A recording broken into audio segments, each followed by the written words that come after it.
when I said no, my doubts and demons on their way. Every endeavor I have made ever is coming into play, is here and now today.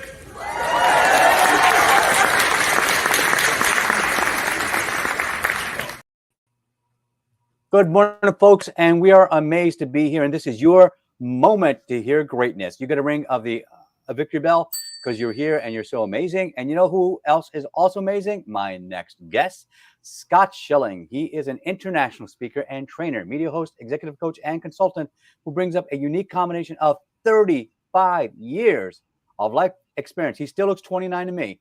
And, he brings with him a wealth of coaching, sales, marketing, and training to corporations, business owners, entrepreneurs, and individuals.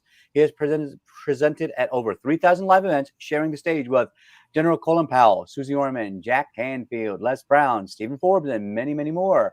As an internationally accomplished and entertaining presenter, Scott has spoken to hundreds of thousands of attendees across a range of industries. Scott brings a wealth of knowledge and expertise to the airwaves, stages, podiums, and print. So, without any further delay, let me welcome the one, the only, super talented, super handsome, super talented, the one who walked to school uphill both ways in the snow, barefoot, Scott Schilling.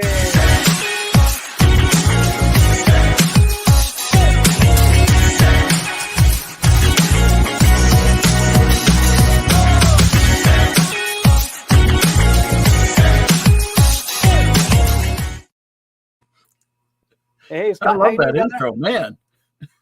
I know. Don't you love that? And if you love this show, make sure you give us some thumbs up, some hearts, and you get to ring the victory bell and click that link down below so that you can leave comments during the live. So let's not wait any longer because I'm super excited to talk to you, brother. Tell me a little bit about why are authentic relationships important? Well, people do life with people. People do business with people. People live with other people. So it all really, in my opinion, comes down to the relationships that you have in life. And authenticity is the only thing about it. It's being who you are. I can't be you. You can't be me. We can't be each other. But we can be the best version of us we can be. And when we're authentic with each other, we have a great opportunity to accomplish anything we set our minds to. Definitely. So now a lot of coaches and gurus talk about authenticity and how you build that know, like, and trust factor. So how do you build trust and credibility? Well, the first thing about trust is you have to be trustworthy. If you share a concept about something, I just blew it and hurt our trust a little bit, and I'll call it on myself. I had the wrong time in my mind as to when we were going to start. I committed to you that I would be on time. I didn't do that. I apologize for that sincerely because I typically don't do that. But that's an example of how trust is hard to earn and it's easily lost. And so you have to earn trust along the way. First, people have to know you. Okay, well, we got to know each other. We've had some great conversations. So hopefully you got to like me a little bit. And then you start to earn the trust. I earned enough trust to have this opportunity. And unfortunately, I'd like to say it was a purposeful example of how you break trust, but it wasn't. and it shouldn't have happened. In my book, you're okay. No. So the point is that you build trustworthiness over time, and that's where your credibility comes from as well. Right. And by the way, when we talk about building that trust, like I said 2.5 years ago, I'm going to start with trying to get 100 interviews in 6 months. Instead, that didn't happen. Instead, I got 204 in 5 months. And then by 12 months, I had 250. By 2 years, I had over 330. And so now today, Scott, you are number 381. And we're going to that's my number. I'm honored. There you go. You're going to get a t-shirt with it like, I'm 381. That's right. So when we start talking about this and we start building that trust, how do you, well, what is the best way to start a conversation? Well, actually, the best way to start a conversation, and this is going to sound really unique, is to start the conversation. You have to again get people to know you. So you could do that. One of the best conversation starters is a smile, believe it or not, Yeah. because now all of a sudden somebody says, "Hey, this is a happy person. This is somebody that seems pleasant." So you start with that smile. And then it depends on where it is or whatever, but I might say, "Hey, Raja, great to meet you. What's new and exciting in your world? Let's get you talking about you and what makes your heart go pitter pat. Why are you excited about life? What's happening in your world that's of value?" Because in reality, as you start a conversation, it's not about you, it's about them. And so the more that we can open up a conversation and say, "Hey, what brought you to this Starbucks? Hey, what do you like best about being here?"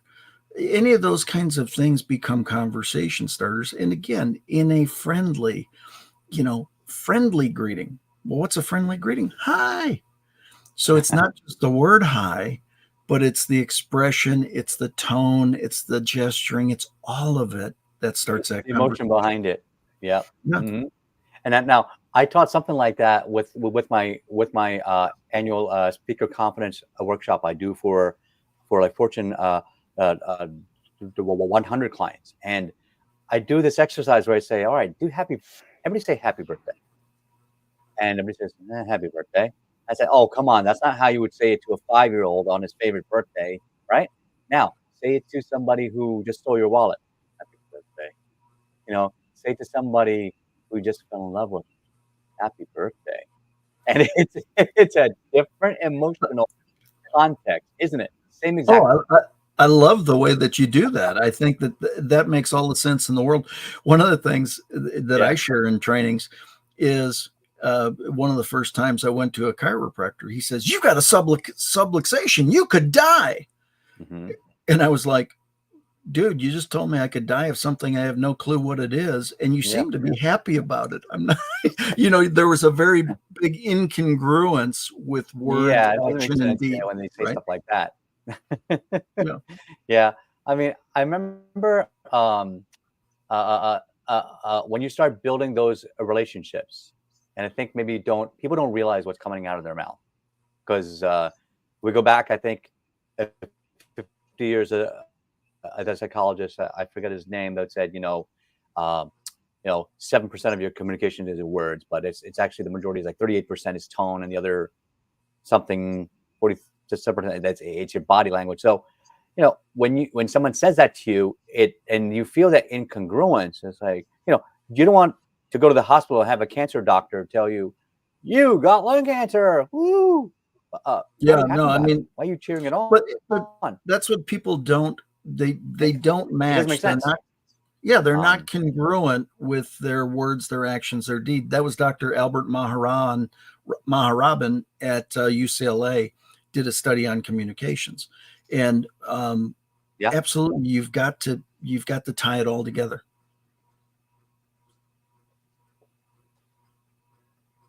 yeah. Now, we were talking about earlier about, how do you nurture those relationships? So, can you explain what is the best way that you found to do that? Well, I think the best way is to do some little check-ins. I had a friend, Hmm. as an example, send me a text yesterday that said that they were having a hard day. And they just said, "I'm having a hard day, pray for me."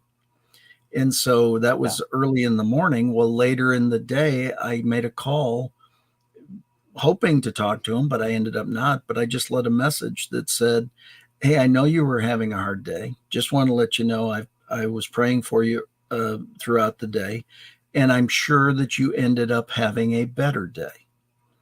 And Yeah. and so just little pieces of encouragement. One of the things that I do is I'll actually call a friend, hoping they don't answer, saying, Hmm. "Roger, this is Scott Schilling, the president of your fan club. Just want to let you know you are absolutely awesome. Thanks for everything you're doing in the world. Look forward to talking soon. God bless. And Yeah. I'll leave that as a message. And people go, you actually do that? Yeah, I actually do. I love it. I love it. And so, as we're building these relationships, so one thing that people, especially in our instant on, instant response, instant Google, instant chat GPT, instant everything world that we're now driving forward into, what is the value of a long-term relationship, something that takes a little bit of time to build? Well, there's a foundational principle that today's activity does not determine today's volume. Today's volume was determined by what you did 30, 60, 90 days ago. Today's activity determines what happens 30, 60, 90 days from now. So a story that I share is people often wonder, well, how did you get on the Get Motivated stages where there were stadiums full of 25,000 plus people? I said, well, it was simple. I was contracted to do an event in Dallas. They were expecting 250 people. They ended up with 750 people. Good problem. Except they didn't have enough staff in the back of the room to handle it. And I said, so after I was done speaking, I came down and I said, hey, for the rest of the weekend, I live here. I will work the back of the room for you. And they said, well, we can't afford to pay you. And I said, I never asked to be paid. I said, I'm here to serve. And so I did. 5 years later, the guy who contracted me for that event walked into the Marina Inn in Sarasota, Florida. I said, hey, Rick, how you doing? He goes, you remember me? I said, yeah, we did that event like 5 years ago in Dallas. He bought the product that I was presenting that day. 5 years later, he was responsible for putting people on the Get Motivated stages. He, the president, and the founder all wrote a name. Who's the best speaker in the country not speaking on their stages? They wrote a name. They prayed over it. They opened it up. All three said me.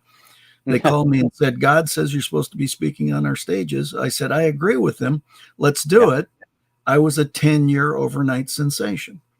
Oh, The point is, would I have wanted to be on that stage sooner? Of course I would. But if that's what it took, that's what it took. So that's the value of long-term relationships, as an example, is you create the relationship well ahead of the need for ever having that relationship. Remember, people buy from those they know, like, and trust. That means trust has to be established prior to their need to use that trust. And so therefore, that's what we have to do. We have to create the relationship, nurture the relationship, and then maintain the relationship. Beautiful. That's great, man. So let me ask you down below here. Scott has a gift for all of you, and I want to give everybody here who's been watching on the live, you thrive, and on the replay, you get to play again. Give us some likes and some hearts.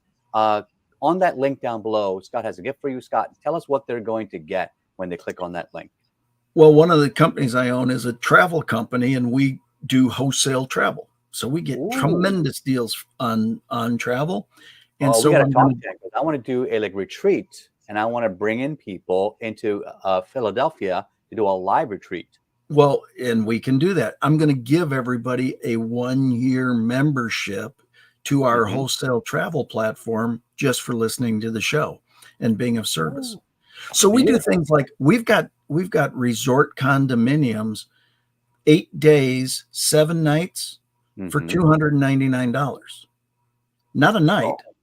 Wow. For the 8 days. That's insane. That's incredible. So I'm going to give everybody a membership. Oh, it's beautiful. Oh, definitely go click on that link down below. And Scott, this has been an amazing interview already. So before we switch gears a little bit, I want to ask you one more question here. Given the strength of how you build a relationship and the value that those long-term relationships hold, like I have my own experience recently because of my Toastmasters experiences. I was giving a practice talk for my TEDx at a Toastmasters meeting 3 months ago. 2 days later, I got an email from somebody in the audience, was an event planner for Pfizer's world headquarters. They had a DEI summit. They said, Roger, we love your speech that much. They ended up inviting me, and I spoke and I gave a keynote at Pfizer HQ right in Manhattan, in their brand new spiral the building, which was only a year old. It was amazing. What an amazing event and experience. And by the way, shout out to Odie. Odie is a freaking fantastic. He's a champion. He's the kind of person you want to work with. And so he made it very special. And just like you said, when I got there, I came a day early. I helped them put out chairs and tables and help them build the lanyards and put the names in, and being of service, like you said. So I do that by example. I don't talk about it. I do it. Right. And so I completely agree with you. That's how you build those relationships. And now in Optimist Club International, I'm speaking at their Atlantic a district meeting in New Jersey in 2 days. And then I'm doing an open house for another Toastmasters group on Monday. So it's amazing how, building these relationships are like a slow burn. They really are. So definitely click on that gift link down below. And Scott, your final question before we shift gears into our 60-second mindset. I want to ask, or actually we got into our software side of series, I say. Tell us, what do you want people to recall about you before you pass on? What is it that you want people to know about you? Well, I adopted Zig Ziglar's quote, "You can have everything in life you want when you help enough other people get what they want." And Yes, it has been my life mantra. It has been everything. It's very interesting that you asked that question, because I had a meeting yesterday with a gentleman that just said, "Man, I heard you many years ago, and your message just resonates." And it reminds me a story that I was backstage, Zig Ziglar, Les Brown, and Les said, "Zig, every city we go to, I change my message. And you use the same dang message every time." He said, "I just don't get it. I work so hard at this." And he said, "You use the same message." And Zig just looked up and said, "Les, for two reasons. Number one, the people in this city need to hear this message. But more importantly, number two, I teach truth, and truth never changes." Yes. And I think that's what I'd like to be known for, is that I literally was watching videos from 12 years ago this morning. And I went, gosh, I say the same thing today as I said. It hasn't, you teach truth, and Absolutely. truth never changes. That's great. That's great. So let's shift gears into what I call the softer side of Sears. Get to know you as a person. Do we know your business model? We know what you speak and how great you are. Tell us about, where did you grow up and how did you grow up? I grew up in Milwaukee, Wisconsin. I was very fortunate. I played 5 sports growing up. I had great coaches along the way. I had amazing teammates and experiences of amazing teams. And so for me, it has always been being a solid team member and a leader on those teams when that's what's called for. And so grew up in Milwaukee, went to school at the University of Iowa. Go Hawks. Ooh, go Hawks. Yeah. Go Hawks. And went to work in corporate America, and then eventually felt that I could serve more people speaking from stage, and became a professional speaker. And I've done that for, seemingly forever now. I can emulate that sentimentality. I've been a cancer scientist for 26 years, and now I'm out of the corporate rat race, and now I'm helping people on stage. And I'm looking as a starting speaker. I'm always saying, like, this is my message needs to be heard, because people with invisible disabilities are still marginalized in every company I go to. So absolutely, every manager and every HR professional needs to hear this. What about, was there a book or a movie that helped inspire you growing up? Well, See You at the Top by Zig Ziglar was certainly one. But then as I got into my profession and did that, I always wanted to be mentored and be around the best of the best. I've written checks to 19 mentors across my career, because if I wanted to learn something, I wanted to learn from the best. Well, one of those books was The Success Principles by Jack Canfield. Oh yeah, great book. amazing to the extent that actually Jack was nice enough to put me in the book. And he actually did the foreword to one of my books. So, I think there's so many great books. Good to Great is an amazing book. Let's go all the way back to you mentioned it earlier with influencing people. There's so many good pieces of literature out there. Get them, grab them, take what resonates with you, and release the rest. Yeah. Dale Carnegie's How to Win Friends and Influence People was a starting point for so many people. And I remember even like Napoleon Hill's, does the $1 Million Mind Shift. Great books. For me, it was Extreme Ownership by Jocko Willink and Leif Babin. Fantastic book, because I think for a long time I felt like I was out of control and I didn't have control of my life. As soon as I read the book, I realized, oh my God, quit your whining, be responsible for what you have control over, and start moving the needle. Everything changed. Absolutely. Really. And that's what it takes sometimes, And I read plenty of other personal development books, but that one, it really resonated with me. What is your favorite kind of music? I would say Christian inspirational music. I like music that has great lyrics. That are encouraging, that inspire, that touch your heart, that encourage you to be the best you can possibly be. I love it. I'm singing Jesu Bambino and Oh Holy Night for two different church groups in December. And what's interesting is I'm not Christian, but I'm very spiritual, and I respect all religions, because I think everybody has a voice and finds that connection to what they need that makes them fulfilled, to fill their cup. Right? Totally agree. I mean, it's not my task to get you to believe what I believe. It's my task to be a living example of what I believe, and hope you want to learn more about it. Right. And I love that. That's the best way. It's the truest form, I think, of showing people by example. This works for me. It may work for you. Simple as that, right? Yep. What about tell me what's a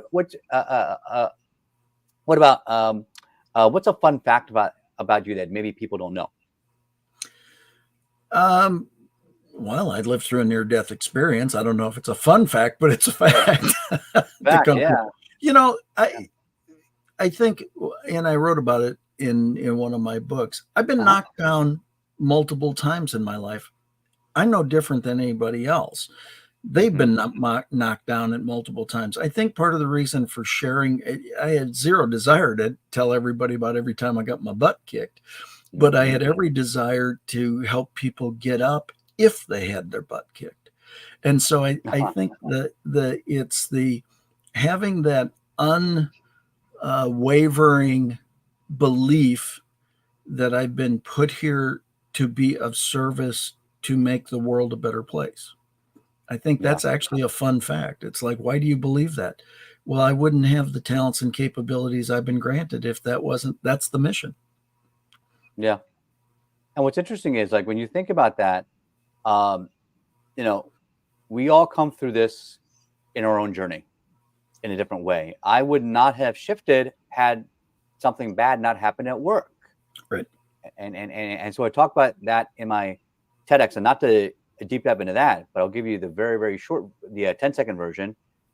In 10 years, 5 managers presented my work and got promotions off of it because I didn't want to speak up because my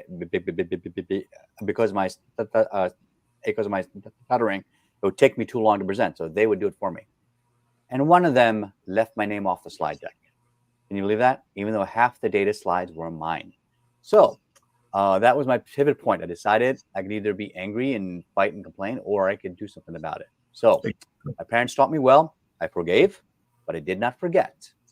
And I used that as fuel and joined Toastmasters, started reading books, started masterminding, started hiring coaches and gurus and everything else. And man, my life has been, just amazing ever since. It's been a slow burn. And, like you said, It took me 6 years to be an overnight success. And people are saying like, man, Roger, you're everywhere. You got books and you're a bestseller and this and that. Sure, I'm overnight success after 6 years. Why not? Yep, exactly. So let's, we got to move on to our next segment here. Thank you, Scott, for being so amazing. What is your favorite food? And let's call the restaurant and make sure you get it today. Well, lasagna. It mixes everything gooey and good. Oh my God, I love it. I love it. So, all right. Hello, Olive Garden. Yes, we need the largest pallet of lasagna for you in the green room. Thanks so much. All right, my totally real call. You're gonna have appreciate some food that. in the Thank green you. room. Try to save me some, and we will see you right after the next segment. All right. Thank you, Scott. All right. So while Scott is enjoying all his amazing food, I want to share some sponsor segments for you. Upcoming is Potapalooza coming up November 13th. Our amazing event is sponsored by Kimberly Crow, who runs Speakers Playhouse. They have an amazing group there. Like, make sure you come to it, speakersplayhouse.com. And if you come to this event, you will not only get to see a lot of podcasters, but a lot of speakers. And you may, if you upgrade to VIP, also be able to be interviewed on up to 5 podcasts in the same day. So definitely don't miss that opportunity. And as I grow, I realize I want to impact more people. Here is my Speaker Confidence Mastermind that I do on Tuesday nights. Make sure you grab that, because now, unlike what it used to be, $97 a month, and people, hundreds of people getting amazing value with like-minded people around you, I'm now revamping it, and it's going to be now directly towards people that want help uplifting their expertise, their ownership of their business, their speaking skills, and their entrepreneurship using AI strategies that cut through the weeds and help you find success much faster. And for a one-time donation of $25, and it goes all to charity, you get to be a part of that group for life. So make sure you grab that link. And lastly here, one of the tools you want to use is Talkadot. Talkadot helped me get 105 testimonials in less than 1 hour after a keynote speech. So if you want to expand your brand, you got to do it fast. And here's an example of what we can do for you to help expand your brand super fast. When you throw a rock into a lake, what happens? No, there's a splash. You make an impact, and then you get waves. And then you don't know where those waves are going. Those waves are going past around the reeds, and you don't know where that impact is. So all of you out there, when you're on stage, you don't know where your impact is going to end. It's never going to end. All right, folks. So today, in today's 60-second mind shift, I got to ask you something. So Scott mentioned something that really triggered something in me, in that, he was talking about, what's in it for them, what's in it for that audience. And he talked about that earlier in his questions. And I thought, my gosh, how can we show people that we really want to connect with them on an altruistic level? Well, when you talk about communication, what people forget sometimes is communication is you have one mouth and two ears. Why did you get born with that? Maybe you should listen twice as much as you speak. Did you know the most powerful skill that you have as a manager, as a leader, as a people leader is that you can listen to people? And one of the main reasons why a lot of job hunters and seekers are moving is not because of the job itself, but it's because of the people that they're working with. And because of that, if they're working for someone rather than working with someone, it feels like you're not being heard, you're not being empowered. And I know for a while, like I felt like that too. So there had to be a change. And I'm so glad I did, because now, because of this new circle of friends I have, a new circle of coworkers, man, it's fantastic. They're a great group of people. My current boss, she is an amazing team leader, and she should definitely be a CEO of a company, because she is one of those empathetic leaders. You can tell she actually believes in servant leadership, where other people talk about it and they talk about personal development. She's actually doing it. And I would highly recommend, are you the leader that people want to work with or they have to work with? Because if you listen, you'll be the one that they want to work with. All right. So let's bring Scott back and find out if you left me any food. So, brother, welcome back. How was all the food? And you save me any? There's a bite. Okay, good. All right. So, Scott, tell me, what do you think about that 60-second mind shift, and what would you add to it, brother? Well, I totally agree. We've got 2 ears and 1 mouth. I mean, we're supposed to listen twice as much as we talk. Active listening. The person in control of the conversation is actually the person who's asking the questions. Their questions. Yep. So it's simply about ask the question, now listen. I teach a concept called active listening, where you ask a question, listen to the answer, pick out a word, a concept, a phrase from the answer, create a new question, and ask it. The fact is, you can learn so much about people if you just care. You know, you don't try to ask questions to put them in a box. Ask questions to learn, and don't ask questions to respond. Ask questions to learn. Yep. I love that. I think it was Teddy Roosevelt who said, people don't care what you know until they know that you care. Absolutely. And it's a beautiful concept. If you care about people, you will get 100 times more productivity out of them, and not to mention building those relationships long term. All right, so Scott, we are at the end of our show. I have one more question for you. If somebody gave you a blank check, unlimited resources, what is your grand vision to change the world? Well, it's to build a community of 1 million or more, maximizing them spiritually, financially, personally, and professionally, creating enough influence to cause over $100 million in charitable giving, and to positively impact 1 billion or more lives on the planet. Other than that, it's not that big a goal. That's right. I love that. And like, I'm totally like in alignment with you. I want to make so much money that I can give away 99% and still live off of that, the 1%, and start solving the world's problems. All right, folks, thank you so much for being here. And thank you to our amazing guest, Scott Schilling. Make sure you grab his link down below. And if you're on the podcast, it'll be in the show notes. If it's in YouTube, it'll be in a banner, et cetera, you'll find it. And so what I would love to ask you right now is this, the amazing thing. How are you going to listen more to the people all around you? This is Coach Raja. As always, believe it and become it. And we will see you on the next show. Bye-bye.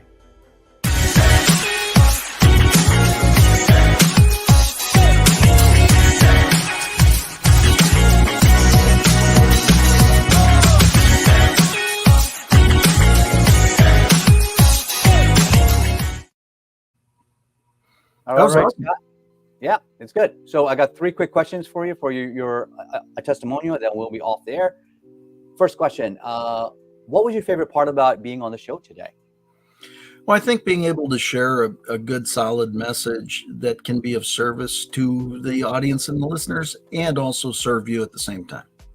Got it. And what was your favorite, or what was your biggest takeaway from the mind shift training today?